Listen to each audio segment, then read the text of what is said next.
Welcome to the Soul Work, a weekly show where we look at a strategy, a process, a tool or a technique for your spiritual growth. My name is Gina. I'm a spiritual teacher, creator of Soul Quest and the LGBTQ advocate within the spiritual world. In this episode, let's talk about how to find yourself again.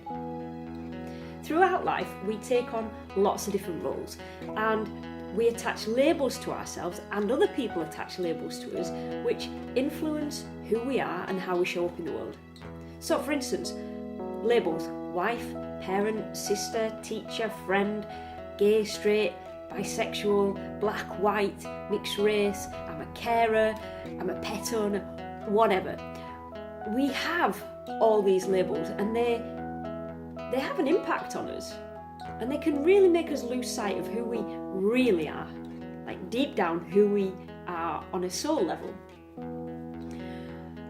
When we have these labels attached to us and we take on these roles, we can begin to feel like everybody else's needs come first, above yours. And only if you've got any time left over or if you've got any energy left at the end of the day will you think about looking after yourself. And usually there's a catalyst for you to realise that you've lost sight of who you really are. And for you to have, it's almost like you have a bit of an awakening and think, wow, okay, I want to find myself again. I want to know who I really am on a deeper level.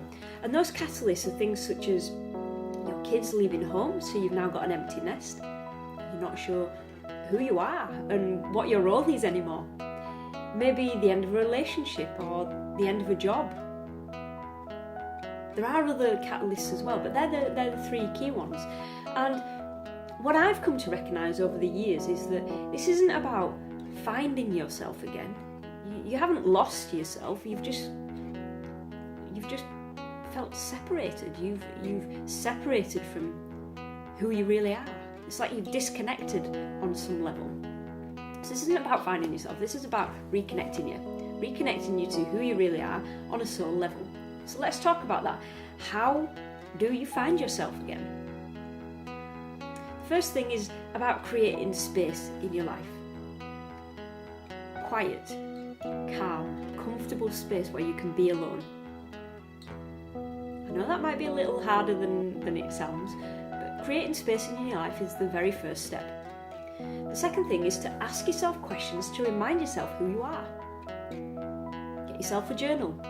Ask yourself some questions, write down the answers. The third thing is to write lists. Now, lists are great because you can refer back to them at any point. And let me give you a few examples. So you can write lists of what you love, what makes your spirit soar, what you loved as a kid, who has impacted on your life and why. Even things like, if I had 5 minutes free time, what would I do? Write those things down. If I had 10 minutes, 15 minutes, half an hour, half a day, a full day, a couple of days, a week, what would I do with that time? And how you can use that is once you've written the list or the other lists, you can refer back to it and think, okay, so I've got 5 minutes all by myself, what am I going to do? You can look at your list and rather than waste that 5 minutes, you can look at your list and go, right, bang, that's the one I want to do, 5 minutes, off we go. You're not wasting any time, you can use that 5 minutes in the best way for you. It's going to help you to feel great, going to reconnect. That's how you can use lists. So write lists, they're brilliant, then refer back to them when you've got the space and time to do so. The fourth thing is to release what no longer serves you. So you'll have lots of things in your life that are just there and they don't serve you anymore, such as your thoughts, emotions, people, situations, family, relationships, beliefs, clutter, and that might be physical or within your mind. Release what doesn't serve you anymore. Have a think, what is it in my life that does not serve me anymore, holds no purpose for me whatsoever, is not supporting me, is not taking me forwards in any way, what can I leave behind? And then think about releasing those things. You can join in a releasing ritual. We do those on the Authentic Self group every month. You can release them. Release what no longer serves you. And then the last thing, number 5, is think about what do you want. Get clear in your life, your business, your career, finances, your family, your relationships. What is it that you actually want? Define it. Because with this awareness, you've got something to work towards. Often, people don't define what they want and they end up drifting along as a result. You don't want to drift along, you want to hold a meaningful, purposeful life. So get clear about what it is that you want. And the last thing I want to say is to create space in your day. It could be 5 minutes, it could be 20 minutes, it could be longer if you've got longer. The important thing is to create space in every day to work on finding yourself, to work on reconnecting to yourself. Your life will take on a whole new meaning when you give yourself this space and time to do so. I'd love to hear from you. What's the biggest insight that you're taking away from this week's episode? And the second thing is I'd love to hear how you found yourself again.